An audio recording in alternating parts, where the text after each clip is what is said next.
ఇప్పటికైనా మళ్ళీ చెప్తాను, నేను ఎవ్వడూ ఆపట్ల. వెళ్ళు, ఈ రోజుకే వెళ్ళు. నువ్వు ఎప్పుడు వెళ్తానంటావో చెప్పు.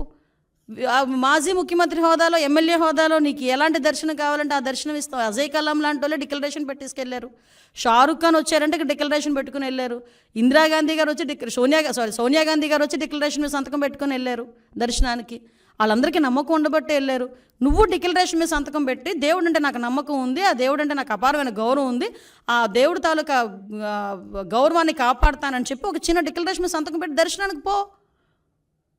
నేను వెనకైతే ఎంతమంది తీసుకెళ్ళి వాళ్ళందరికీ ప్రోటోకాల్ దర్శనం చేపిస్తాం.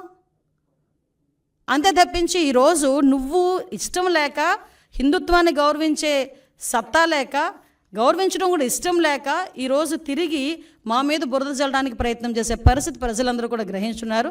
దయచేసి ఇలాంటి వాటి మీద పక్కన పెట్టి నువ్వు ఎప్పుడు వెళ్తానన్నా కూడా మేము చక్కగా మేమందరం వెల్కమ్ చెప్తాము.